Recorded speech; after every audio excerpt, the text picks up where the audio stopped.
இந்த உலகமே ஒரு நாடக மேடை, நாம் எல்லாரும் நடிகர்கள். இது ஞானிகள் சொல்றது. இது ஒரு பக்கம் இருக்கட்டும். இந்த உலகத்துக்குள்ள எத்தனையோ நாடக மேடைகள், எத்தனையோ நடிகர்கள், எத்தனையோ நாடகங்கள், இதெல்லாம் எப்படி ஆரம்பமாச்சு? அதுதான் இன்னைக்கு தகவல். அதாவது ஆதி மனிதன் பேச ஆரம்பிக்கிறதுக்கு முன்னாடி சைகையாலேயே எல்லாத்தையும் சொல்லிட்டு இருந்தான். அதனால அப்பவே நடிப்பு ஆரம்பமாயிட்டது. முதல்ல ஒரு வேட்டையத்தான் அவன் நடிச்சு காட்டியிருப்பான். இவன் எப்படி போனான், எதிரில் மிருகம் எப்படி வந்தது, அதோட எப்படி சண்டை போட்டான், எப்படி அடிச்சு கொண்டுட்டு வந்தான், இதை அப்படியே மற்றவங்களுக்கு நடிச்சு காட்டியிருப்பான். ஏன்னா மொழி கிடையாது. இந்த காலத்துல எல்லாம் நாடகங்கள்ல நடிக்கிறவங்கள நடிகர்கள்ங்கிறோம். ஒரு காலத்துல இவங்களுக்கு என்ன பேர் தெரியுமா? திஸ்பியர்கள் அப்படின்னு பேராம். இதுக்கு காரணம் உண்டு. அதாவது 2000 வருஷத்துக்கு முன்னாடி கிரீஸ் நாட்டில் திசிவியஸ் அப்படின்னு ஒரு ஆள் இருந்தான். அவன் ஒரு பெரிய நாடக கலைஞன். அவன் சில இளைஞர்களை சேர்த்துக்கிட்டான், பயிற்சி கொடுத்தான், நாடக குழுவை உருவாக்கினான்.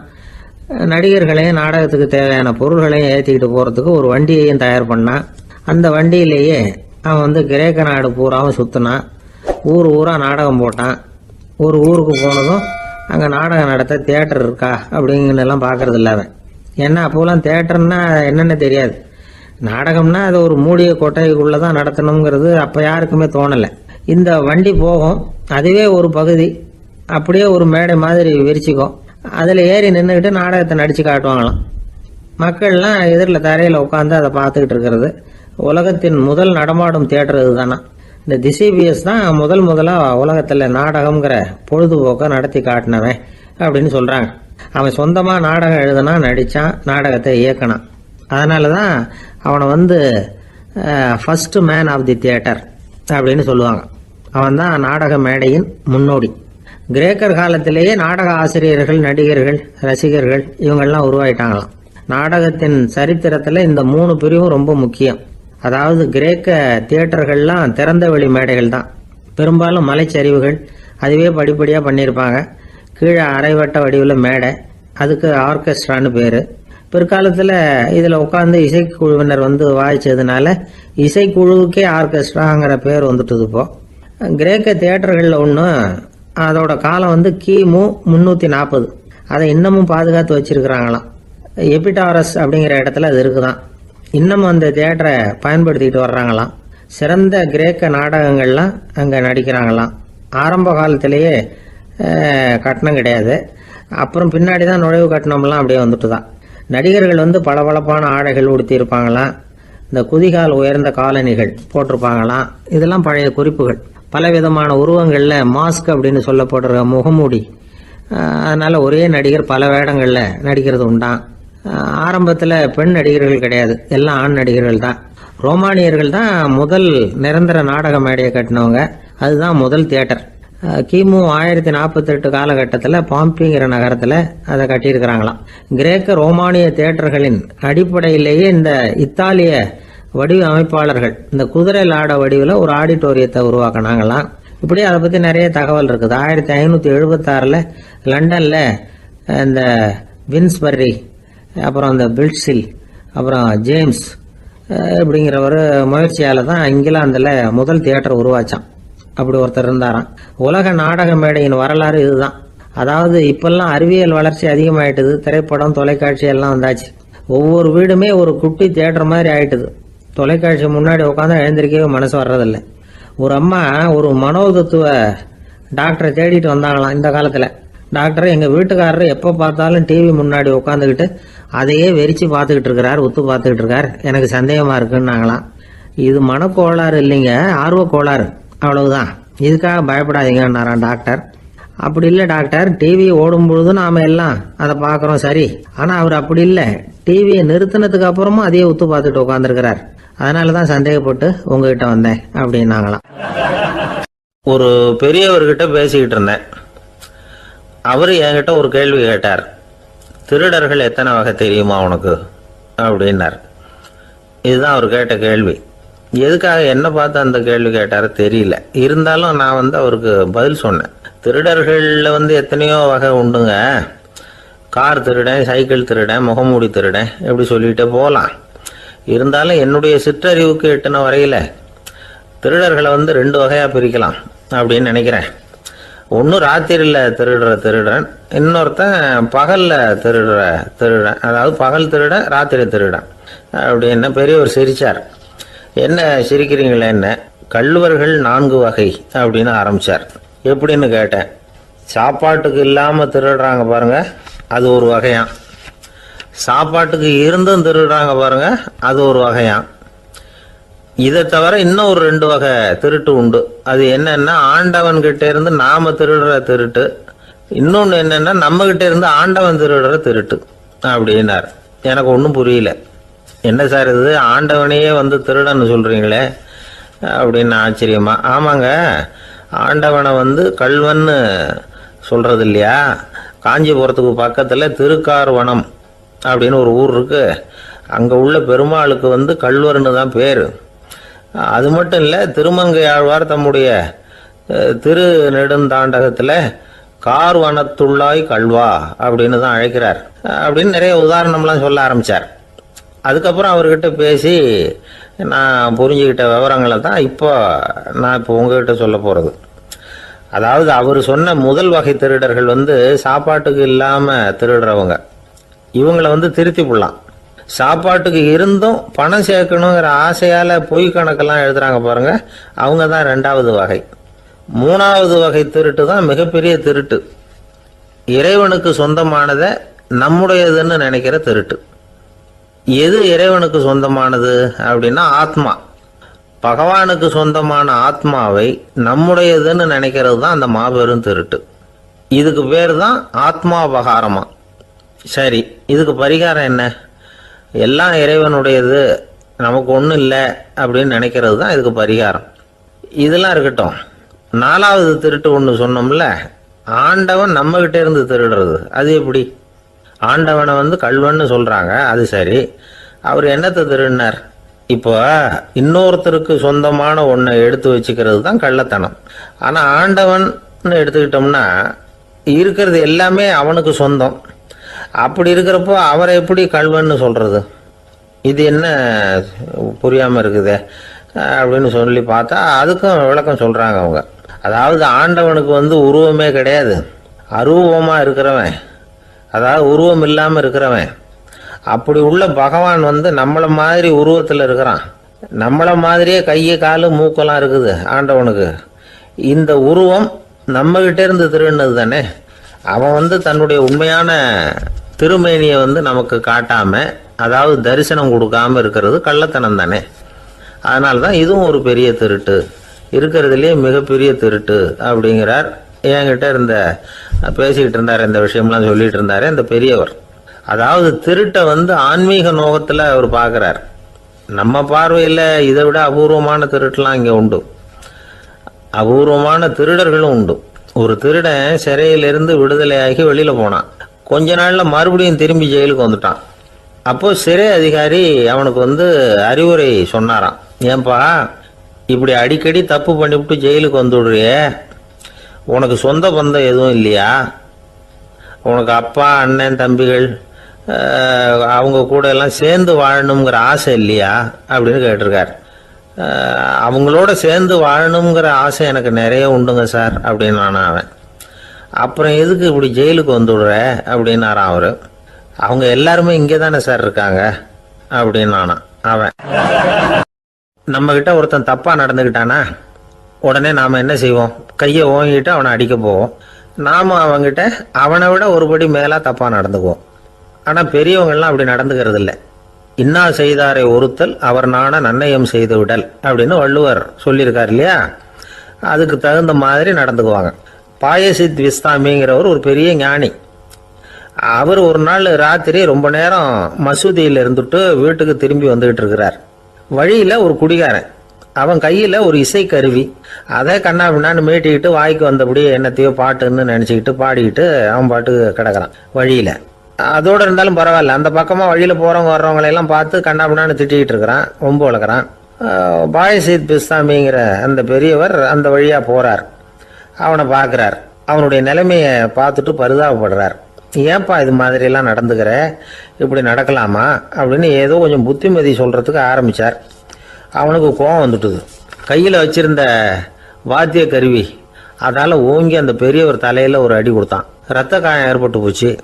அவன் கையில் இருந்த இசைக்கருவியும் அடித்த வேகத்தில் 2ஆக உடஞ்சி போச்சு. அவ்வளோ வேகமாக அடிச்சிருக்கான். இவ்வளவு தூரத்துக்கு நடந்து போச்சுல்ல, அந்த மாபெரும் ஞானி வாயை திறந்து ஒரு வார்த்தை கூட பேசலை.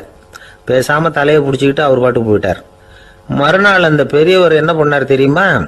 கொஞ்சம் இனிப்பு பண்டங்கள், கொஞ்சம் பணம், இது 2ஐயும் ஒரு ஆள் மூலமாக அனுப்பி வச்சார் அந்த குடிகாரனுக்கு. அவனுக்கு ஒன்றும் புரியல. என்ன விவரம்னு விசாரித்தான். வந்த ஆள் ஒரு கடுதாசியை நீட்டினான். அதில் விவரம் இருந்தது. ஞானி எழுதியிருக்கிறார், இதை பார்ப்பா, உங்களுடைய இசைக்கருவி உடையறதுக்கு என்னுடைய தலை காரணமாக ஆயிட்டுது. அதுக்காக நான் ரொம்ப வருத்தப்படுறேன். அதுக்காக தான் பணம் அனுப்பி வச்சுருக்கேன். வேறு புதுசாக ஒரு இசைக்கருவி வாங்கிக்கோ. அப்புறம் இன்னொரு விஷயம், நேற்றுக்கு ராத்திரி என்கிட்ட ஏகப்பட்ட கசப்பான வார்த்தைகளை பேசினேன். இதோட அனுப்பியிருக்கிற இனிப்பு பண்டங்களை சாப்பிட்டு உன்னுடைய நாவில் உள்ள கசப்பை மாற்றிக்கோ அப்படின்னு அதில் எழுதப்பட்டிருந்தது. இந்த சமயத்தில் அவன் குடி மயக்கத்தில் இல்லை, தெளிஞ்சு போயிருந்த நேரம் அது. அதனால் அதை படித்த உடனே அவனுக்கு ரொம்ப வெக்கமாக போச்சு. தலை குனிஞ்சான், யோசனை பண்ணான். கொஞ்ச நேரத்தில் தன்னுடைய நண்பர்கள் சில பேரையும் கூப்பிட்டுக்கிட்டு நேராக அந்த ஞானி இருக்கிற இடத்துக்கு ஓடினான். அவர் காலில் விழுந்தான். அவர்கிட்ட மன்னிப்பு கேட்டுக்கிட்டான். பெரியவங்களே தெரியாமல் நான் இந்த பாவ செயலை பண்ணிவிட்டேன், என்னை மன்னிச்சுங்க. உங்களுடைய பொறுமையும் போதனையும் என்னுடைய கண்ணை திறந்துட்டுது. இனிமேல் நானும் என்னுடைய நண்பர்களும் நல்ல வழியில் திருந்தி வாழ போகிறோம் அப்படின்னா. ஞானி செய்த நன்னயம் குடிகாரனை எப்படி திருத்திருக்கு பார்த்தீங்களா? இந்த கதையை கேட்டுவிட்டு ஒருத்தர் சொன்னார், என் வாழ்க்கையில் கூட அப்படி ஒரு சம்பவம் நடந்தது சார். நானும் ஒரு நாள் ராத்திரி ஓவராக குடிச்சிட்டு ஒரு கிட்டாரை வாசிச்சுக்கிட்டு கண்ணாபின்னான்னு உளறிக்கிட்டு திட்டிக்கிட்டு இருந்தேன். அந்த சமயம் அந்த வழியாக ஒருத்தர் வந்தார். ஓங்கி தலையில் ஒரே ஒரு அடி, ரத்தம் வந்துட்டுது. அதுக்கப்புறம் என் மனசு தெரிஞ்சுட்டுது சார் அப்படின்னார். அப்படியா என்ன? ஆச்சரியமா. ஆமாம் சார், அடி விழுந்தது அவர் தலையில் இல்லை, ஏன் தலையில். வந்தவர் என்ன அப்படி அடிச்சுட்டார். மயக்கம் தெளிஞ்சதுக்கு அப்புறம்தான் எனக்கு விவரம் புரிஞ்சுது. அவர் ஒரு போலீஸ்காரர் அப்படின்னார் ரொம்ப சோகமா. அந்த ஆளுக்கு பேச தெரியாது, அவர்கிட்ட கொஞ்சம் எச்சரிக்கையாக நடந்துக்கோ அப்படின்னு சொல்கிறது உண்டு. அப்படின்னா என்ன அர்த்தம்? அவர் இன்னமும் குழந்தையாகவே இருக்கிறாரு, இன்னும் பேச்சு வரலன்னு அர்த்தம்? அப்படி இல்லை, அவருக்கு நாகரிகமாக பேச தெரியலன்னு அர்த்தம். பேசுறதுங்கிறது மனுஷனால் மட்டுமே முடியக்கூடிய ஒரு காரியம். அப்படி இருந்தும் அதோட பெருமையை அவன் இன்னமும் சரியாக புரிஞ்சிக்கலன்னு தான் சொல்லணும். அதனால தான் அவன் அளவுக்கு அதிகமாக வார்த்தைகளை கொட்டி விடுறான். அதுக்கப்புறம் அதையெல்லாம் திருப்பி அள்ள முடியாமல் கிடந்து கஷ்டப்படுறான். கொட்டின வார்த்தையை அள்ள முடியுமா? ஒருத்தரை இன்னைக்கு பார்த்து முட்டாள்னு திட்டி விடுறீங்க, நாளைக்கு மறுபடியும் அவர்கிட்ட போய் நேற்றுக்கு உன்னை முட்டாள்னு சொல்லிவிட்டேன், அந்த வார்த்தையை திருப்பி கொடு, வாங்கிட்டு போயிடுறேன் அப்படின்னு நான் சொல்ல முடியும்? அவன் கோபக்காரனாக இருந்தால் நேற்றுக்கே அதை வேறு விதமாக உங்களுக்கு திருப்பி கொடுத்துருப்பான்.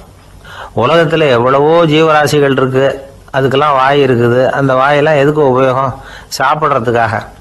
ஆனால் நமக்கு இருக்கிற வாய் சாப்பிட்றதுக்காக மட்டும் இல்லை, பேசுறதுக்காகவும் தான். பேச முடியலன்னா வாய் இருந்தால் கூட அது வாயில்லா ஜீவன் தான். ஒரு பையனை பார்த்து அது வாய் உள்ள புள்ள பொழைச்சிக்கும் அப்படின்னா மற்ற பையன்களுக்கெல்லாம் முகத்தில் வாயே இல்லைன்னு அர்த்தம்? அப்படி இல்லை, அந்த பையன் கொஞ்சம் கெட்டிக்காரத்தனமாக பேசுவான்னு அர்த்தம். அதனால் எப்படி பேசணும் அப்படிங்கிறத நாம் முக்கியமாக தெரிஞ்சுக்கணும். இதுக்கு 8 விதமான குறிப்புகளை நம்ம பெரியவங்க சொல்லியிருக்கிறாங்க. பேச்சுக்கு 8 அங்கங்கள் உண்டு அப்படின்னு அவங்க சொல்கிறாங்க. அதெல்லாம் என்னென்ன அப்படின்னா, உண்மை, நன்மை, அன்பு, நிதானம், இனிமை, ஆழம், சமயமறிதல், சபையறிதல். இந்த 8 தன்மையும் பேச்சில் இருக்கணுமா. இதையே கொஞ்சம் விவரமாக சில பேர் போர்டில் எழுதி வச்சுருப்பாங்க. அதாவது எழுத்துலையாவது அதெல்லாம் இருக்கட்டுமே அப்படின்னு நினச்சி நீங்கள் கூட சில இடங்களில் இதை பார்த்துருக்கலாம்.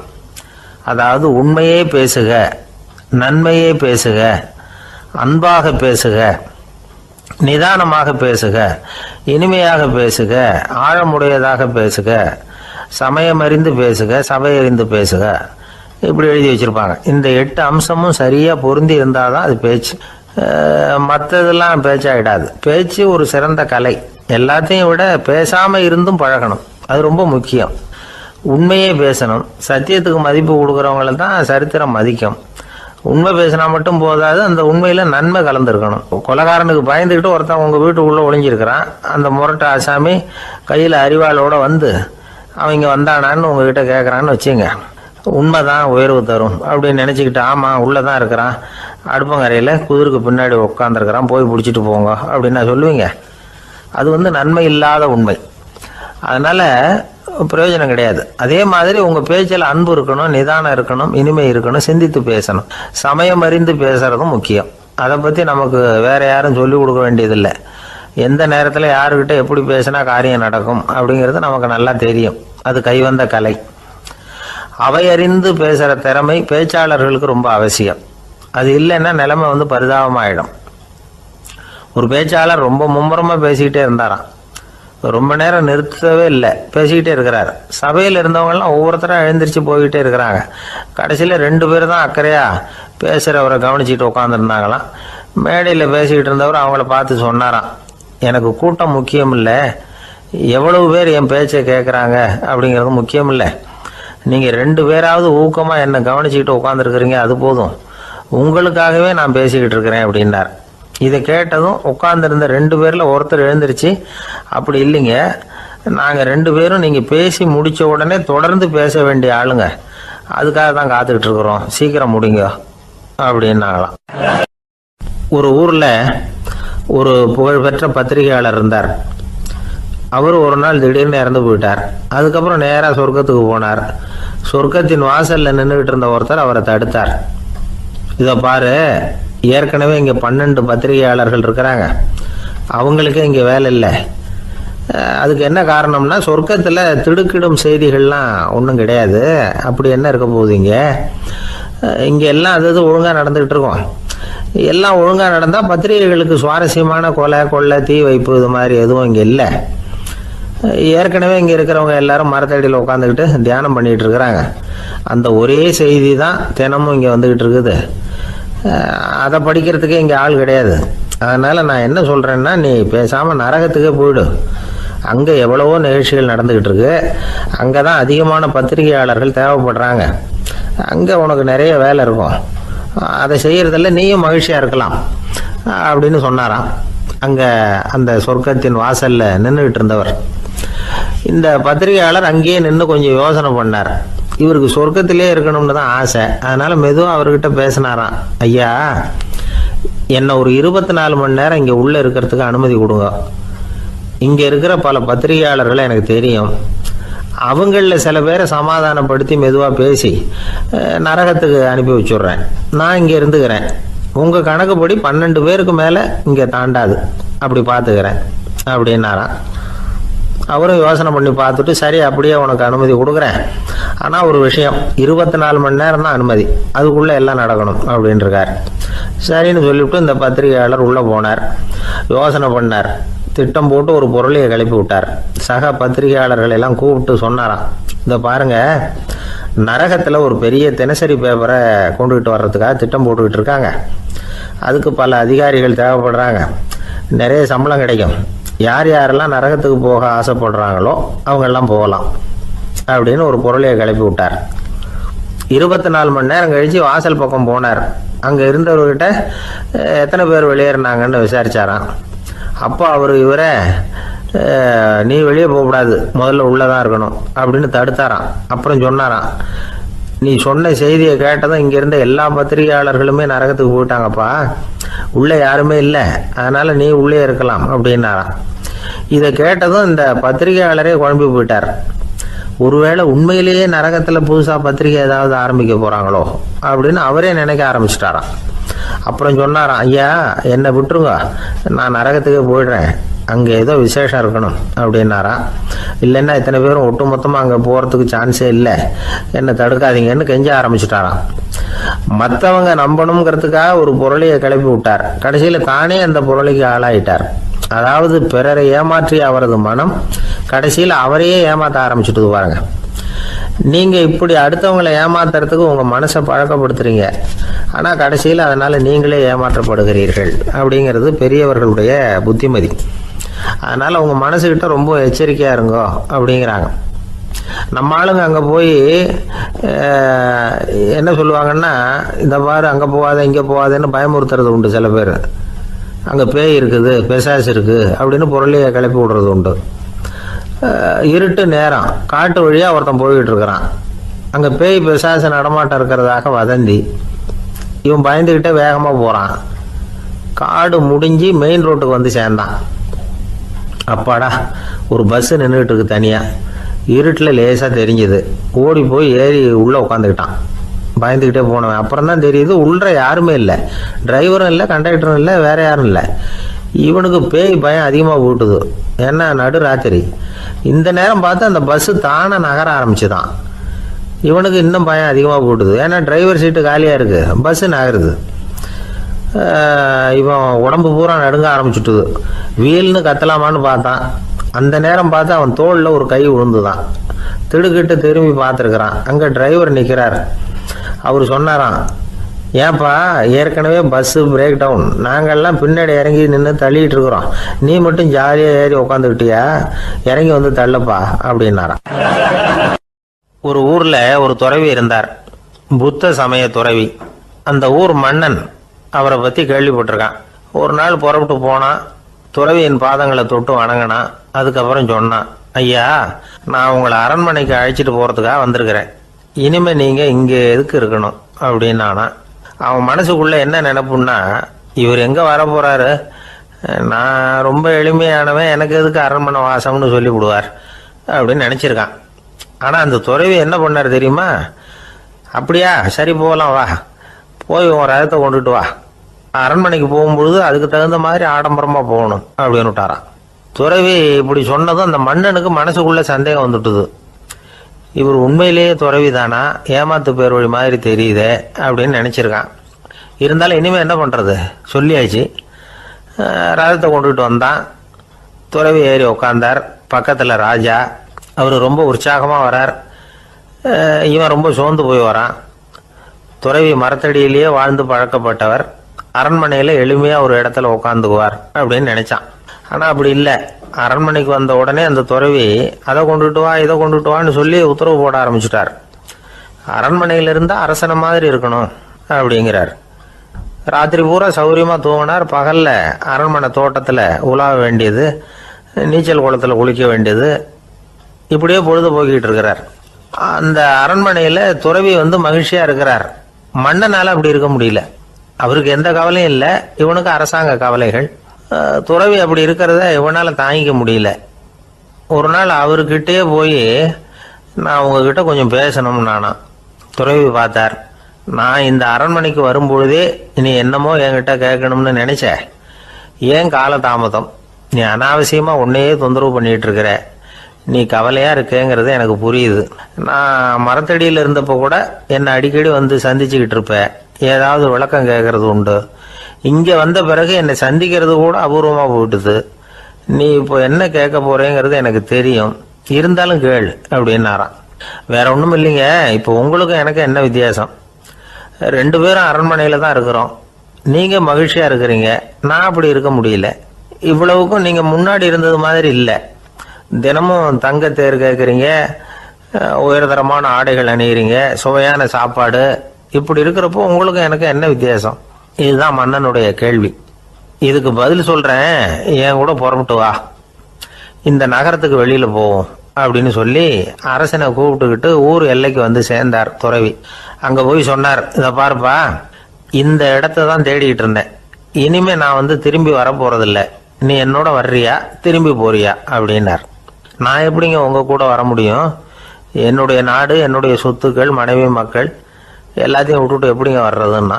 இப்போ அந்த துறவி சொன்னார், இப்போ வித்தியாசத்தை தெரிஞ்சுக்கிட்டியா, நான் அரண்மனையில் இருந்தேன், எல்லா வித பொருள்களும் உடையவனா இருந்தேன், ஆனால் எதையும் சொந்தம் கொண்டாடுறவனா இருக்கல. ஆனால் நீ அப்படி இல்லை, எல்லாத்தையும் சொந்தம் கொண்டாடிக்கிட்டு இருக்கிற, இதுதான் நமக்குள்ள வித்தியாசம் அப்படின்னு சொன்னார். அரண்மனை ஆடைகளை அப்படியே கலைஞர் அரசங்கிட்ட கொடுத்தார். உன்னுடைய ஆடைகளை நீயே வச்சுக்கோன்னார். அவர் பாட்டுக்கு நடந்து போனார், திரும்பியே பார்க்கல. அரசனுக்கு அப்பதான் தன்னுடைய அறியாமை விளங்குச்சான். இதுல இருந்து நாம புரிஞ்சுக்க வேண்டியது என்னன்னா, இந்த உலகத்துல எத்தனையோ பொருள்கள், அதையெல்லாம் முறையா பயன்படுத்தினா மகிழ்ச்சி, அதை விட்டுட்டு அதுக்கெல்லாம் சொந்தம் கொண்டாட ஆரம்பிச்சா கவலை. நம்ம ஆட்கள் சொந்தம் கொண்டாடுற விதமே தனி. ஒரு ஆளு இன்னொருத்தங்கிட்ட ஒரு கொடை கடன் வாங்கியிருந்தான், திருப்பி கொடுக்கல. கொடையை கொடுத்தவன் கேட்டான், என்கிட்ட கடன் வாங்கினிய கொடை, அதை கொஞ்சம் திருப்பி தர்றியான்னா. அது உனக்கு இப்போ அவசரமா தேவைப்படுதா அப்படின்னு கேட்டான் இவன். எனக்கு தேவைப்படல, அந்த கொடையை நான் யாருக்கிட்ட வாங்கியிருந்தேனோ அவனுக்கு இப்போ அது அவசரமா தேவைப்படுது அப்படின்னு அந்த ஆள். சில பேரை இப்படி சொல்றது உண்டு, அடுத்தவங்களை அனுசரித்து நடந்துக்க தெரியல, அவன் என்ன சார் மனுஷன் அப்படிம்பாங்க. சக மனிதர்களோட எப்படி பழகிறது அப்படின்னு தெரியாததுனாலேயே பல பேர் இன்னைக்கு சங்கடப்பட்டுக்கிட்டு இருக்கிறாங்க. வசதி வாய்ப்பெல்லாம் சரியா இருக்கும், ஆனால் வாழ்க்கை சரியா இருக்காது. இன்னொருத்தர்கிட்ட எப்படி பேசுறது பழகிறதுங்கிறது தெரியாததுனால தான் இந்த அவஸ்தை. சரி, இந்த அவஸ்தை இல்லாமல் வாழறது எப்படி? இதுக்கு அனுபவசாலிகள் சில வழிமுறைகளை சொல்றாங்க. அதெல்லாம் என்னென்னங்கிறத இப்போ தெரிஞ்சுக்குவோம். முதல்ல நம்ம நாக்கு நம்ம கண்ட்ரோலில் இருக்கணும். வார்த்தைகளை கொட்டி விட்டு அதுக்கப்புறம் அள்ள முடியாமல் கிடந்து கஷ்டப்படக்கூடாது. எப்படி பேசுகிறோங்கிறதும் முக்கியம், பேசுகிறப்ப எப்படி முகத்தை வச்சிருக்கிறோங்கிறதும் முக்கியம். அன்பாக பேசினாலும் நல்லா இருக்கும். அப்படி பேசுகிறப்ப ஆதரவாக அவர் தோள் மேலே ஒரு கையை போட்டுக்கிட்டு பேசினா இன்னமும் நல்லா இருக்கும். ரெண்டாவது விஷயம், இன்னொருத்தர்கிட்ட பேசுகிறப்ப வாக்குறுதிகளை அள்ளி வீசக்கூடாது. கொடுக்குற வாக்குறுதி குறைச்சலாக இருக்கணும். அப்படி கொடுத்த வாக்குறுதியை கண்டிப்பாக நிறைவேற்றணும். நாம் ஒருத்தரை பாராட்டுறோம் அல்லது அவரை பற்றி அபிப்பிராயம் சொல்கிறோம்னா அது ஆக்கப்பூர்வமாக இருக்கணும். நம்ம பாராட்டு அல்லது விமர்சனம் அடுத்தவருடைய முன்னேற்றத்துக்கு உதவுறது மாதிரி இருக்கணும். நாம் சொல்கிறத கேட்டுட்டு அவன் தலையில் கையை வச்சுட்டு உட்காந்துடக்கூடாது. எப்பவும் உற்சாகமாக இருக்கணும், முகம் அலர்ச்சியாக இருக்கணும். மனுஷன் இருந்தால் வருத்தம், கவலை, ஏமாற்றம் எல்லாம் இருக்க தான் செய்யும். அதெல்லாம் மனசில் இருக்கட்டும். அந்த வருத்தமும் கவலையும் ஏமாற்றமும் சேர்ந்துக்கிட்டு நம்ம முகத்தில் இருக்கிற மலர்ச்சியை மூடி மறைக்கிறதுக்கு நாம் இடம் கொடுத்துடக்கூடாது. எந்த விஷயத்தை பற்றி யாருக்கிட்ட பேசினாலும் வெளிப்படையாக பேசணும், திறந்த மனசோட பேசணும். மூடி மறைச்சி முன்னு மூழ்கிக்கிட்டு இருக்கக்கூடாது. இன்னொருத்தர்கிட்ட பேசுகிறப்போ விவாதம் பண்ணுங்க, அது தப்பு இல்லை. ஆனால் வாதாடிக்கிட்டு இருக்கக்கூடாது. அதாவது என்ன சொல்கிறாங்கன்னா, டிஸ்கஸ் பண்ணலாம், ஆர்கியூ பண்ணக்கூடாதான். நம்மக்கிட்ட இருக்கிற நல்ல குணங்களை நாம் எடுத்து சொல்லிகிட்டு இருக்கக்கூடாது. அந்த நல்ல குணங்களே நம்மளை பற்றி எடுத்து சொல்லணும், அது மாதிரி நடந்துக்கணும். அதே மாதிரி அடுத்தவங்க கிட்ட உள்ள கெட்ட குணங்களை பற்றி அவசியம் இல்லாமல் நாம் பேச வேண்டியதில்லை.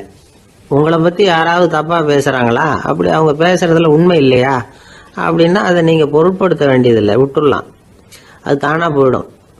ஒரு 4-5 பேரோட பேசிக்கிட்டு இருந்தீங்கன்னா எல்லாருக்கும் முக்கியத்துவம் கொடுங்க, யாரையும் அலட்சியப்படுத்தாதீங்க. தமாஷா பேசலாம், ஆனால் அவங்க தமாஷ் அடுத்தவங்களை கேலி பண்ணுறதா இருக்கக்கூடாது. நமக்கு கிடைக்க வேண்டியது கிடைக்கலையே அப்படிங்கிற தவிப்பு நம்மக்கிட்ட இருக்கக்கூடாது, அது தேவையில்லை. உங்கள் செயல்பாடுகள் தெளிவாக இருக்கட்டும், பாராட்டு தானாக அவங்கள தேடிட்டு வரும். இன்னொரு மனுஷனுடைய மனசில் கௌரவமான ஒரு இடத்த பிடிக்கணும்னா நாம் இந்த குணத்தையெல்லாம் நம்மக்கிட்ட வளர்த்துக்கணும். இதெல்லாம் அனுபவசாலிகள் சொல்லியிருக்கிற குறிப்புகள். இந்த குறிப்புகளை சரியாக புரிஞ்சுக்கணும், அது முக்கியம். தப்பாக புரிஞ்சுக்கிட்டா என்ன ஆகும் தெரியுமா? இதை கேளுங்க. ஒருத்தர் வந்தார், சார் அடுத்தவங்க தோள் மேலே கையை போட்டுக்கிட்டு அன்பாக பேசணும்னு சொன்னீங்க, அப்படிதான் பேசினேன். அவர் முதுக கூட தட்டி கொடுத்தேன், என் வேலை போயிட்டுது சார், வீட்டுக்கு அனுப்பிச்சிட்டாங்க அப்படின்னார். யாருக்கிட்ட அப்படி பேசுனீங்கன்னு கேட்டோம். என் முதலாளிகிட்ட சார் அப்படிங்கிறார் ரொம்ப சோகமா. ஒருத்தர் ரொம்ப அவசரமா வந்தார், சார் மனுஷன் நிம்மதியா இருக்கிறதுக்கு என்ன வழின்னு கேட்டார். சீக்கிரமா ஒரு கல்யாணத்தை பண்ணீங்க, எல்லாம் சரியா போடும் அப்படின்னோம். அவர் ஒரு மாதிரியா பார்த்தார். ஏற்கனவே எனக்கு கல்யாணம் ஆயிட்டுது சார், அதனால தானே நிம்மதியா இருக்கிறதுக்கு வழி கேட்கிறேன் அப்படின்னார். சரி, இவர் ஒரு மாதிரியான கேஸ் அப்படின்னு நினைச்சுக்கிட்டு நம்மகிட்ட இருந்த ஒரு சின்ன புத்தகத்தை அவர்கிட்ட தூக்கி கொடுத்தோம். இதை படிச்சு பாருங்கன்னு. கல்யாணத்துக்கு பிறகும் சந்தோஷமா இருக்கிறதுக்கு என்ன வழி அப்படிங்கிற கேள்விக்கு அந்த புத்தகத்துல விளக்கம் இருந்தது. கணவன் மனைவிக்குள்ள சிக்கல் வராம இருக்கிறதுக்கு அதுல சில வழிகளை சொல்லி கொடுத்துருக்குறாங்க. அதெல்லாம் என்னென்ன அப்படிங்கிறத இப்ப பார்க்கலாமா? குடும்பம்னு இருந்தா கோபம் வரதான் செய்யும், அது வந்துட்டு போகட்டும் பரவாயில்ல. ஆனா அந்த கோபம் ஒரே நேரத்துல 2 பேருக்கும் வந்துடாம பாத்துக்கணும். ஒரு சமயத்துல யாராவது ஒருத்தர் தான் கோபப்படணும், அடுத்தவங்க அமைதியா இருக்கணும். அதுக்கப்புறம் இவர் அமைதியான உடனே அவங்க ஆரம்பிச்சுக்கலாம். கோபமா ஏதாவது சொன்னா உடனே கோபமா பதில் சொல்லக்கூடாது. கொஞ்சம் பொறுத்து கோபம் தீர்ந்த உடனே அந்த பதிலை சொல்லலாம். அப்போ பதில் கோபமா இருந்தா கூட அது அவ்வளவு பெருசா தெரியாது. அற்ப விஷயத்துக்கெல்லாம் காய்ச்சி மூச்சுன்னு கத்திட்டு இருக்கக்கூடாது. உங்க 2 பேருக்குள்ள ஒரு தர்க்கம் ஆரம்பமாயிட்டுதுன்னு வச்சுக்கோங்க, கடுமையா 2 பேரும் விவாதம் பண்றீங்க. உங்களில் ஒருத்தர் இதுல ஜெயிக்கணும்னா அது நீங்களா இருக்க வேணாம், அடுத்தவங்க ஜெயிக்கிறதுக்கு நீங்க துணையா இருங்களேன். அப்படின்னா நீங்க கொஞ்சம் விட்டு கொடுக்கணும், அவ்வளவுதான். ஏதாவது குத்தம் சொல்லணுமா, செஞ்ச தப்ப சுட்டி காட்டணுமா, விமர்சனம் பண்ணணுமா, பண்ணுங்க, வேணான்னு சொல்லல. ஆனா சொன்னதை அப்படி சொல்றத கொஞ்சம் அன்பா இதமா சொல்லுங்க. எப்போ நடந்த தவறுகளை எல்லாம் இப்போ போய் மறுபடியும் ஞாபகப்படுத்திட்டு இருக்க வேண்டாம். நான் அப்பவே சொன்னேன் இந்த புடவை வேணாம்னு, நீங்கள் தான் கேட்கல, இப்போ பாருங்கள் கிழிஞ்சு போச்சு இப்படின்னு கத்துனாங்க ஒரு அம்மா. எப்போ சொன்னீங்கன்னு கேட்டால் ஒரு 10 வருஷத்துக்கு முன்னாடி தீபாவளி சமயத்தில் அப்படிங்கிறாங்க. அது என்ன இன்னும் அப்படியே புதுசாகவே இருக்கும்? உங்களுக்கு அவர் தான் பெருசு, அவருக்கு நீங்கள் தான் பெருசு. அதை விட இந்த உலகத்தில் வேற எதுவும் முக்கியம் இல்லைன்னு நினைக்கணும். நீ தான் என்னுடைய உலகம்னு எத்தனை தடவை சொல்லியிருப்பீங்க? அதெல்லாம் வெறும் வசனமாக போயிடக்கூடாது. ஏதாவது ஒரு பிரச்சனையை பற்றி கடுமையாக விவாதம் பண்ணிக்கிட்டு இருக்கீங்க, அதை அப்படியே பாதியில் விட்டுட்டு படுக்கைக்கு போயிடக்கூடாது. சொச்சத்தை நாளைக்கு பேசிக்கலாம்னு. அப்படி போனால் தூக்கம் வராது. பிரச்சனையை ஒரு முடிவு பண்ணிக்கிட்டு அதுக்கப்புறமா தூங்க போகணும். ஒரு நாளில் ஒரு தடவையாவது உங்கள் ஜோடியை பாராட்டி நல்ல விதமாக கனிவாக ஒரு வார்த்தை சொல்லணும் அப்படின்னு தீர்மானம் பண்ணீங்க. ஏதாவது தப்பு பண்ணிவிட்டீங்கன்னா பரவாயில்ல, அதை ஒத்துக்கிறதுக்கும் மன்னிப்பு கேட்கறதுக்கும் தயாராக இருக்கணும். அது ஒன்றும் கேவலம் கிடையாது. வீட்டுக்குள்ளே தானே கேட்க போகிறீங்க, வெளியில் யாருக்கு தெரிய போதும்? எப்படியோ உங்களுக்குள்ள ஒரு சமரசம் ஆனால் சார் தான். ஒரு தகராறுன்னு எடுத்துக்கிட்டா குறைஞ்சபட்சம் அதுக்கு 2 பேர் தேவை. தனியாகவே உட்காந்துக்கிட்டு நான் இப்போ தகராறு பண்ணிகிட்டு இருக்கிறேன் அப்படின்னு யாரும் சொல்ல முடியாது. 2 பேர் தகராறு பண்ணுறாங்கன்னா பொதுவாக அந்த 2 பேரில் யார் அதிகமாக பேசுகிறாங்களோ அவங்க பேரில் தான் தப்பு இருக்கும். அதை மனசில் வச்சுக்கணும். இதெல்லாம் தான் அந்த புத்தகத்தில் போட்டிருக்கிற வழிமுறைகள். இவ்வளவும் சரியாக வரலைன்னா அப்புறமா சொல்லுங்கள், வேற புத்தகம் ஏதாவது இருக்கான்னு தேடுவோம். ஒரு கணவன் தன்னுடைய மனைவியை அழைச்சிட்டு ஒரு மனோதத்துவ டாக்டர்கிட்ட வந்தாராம். டாக்டர், எங்களுக்கு கல்யாணம் ஆகி 30 வருஷ காலமாக நாங்கள் ஒரு விஷயத்தில் கூட ஒத்து போனதில்லை அப்படின்னு ஆரம்பித்தார். உடனே அந்த அம்மா குறுக்கிட்டு,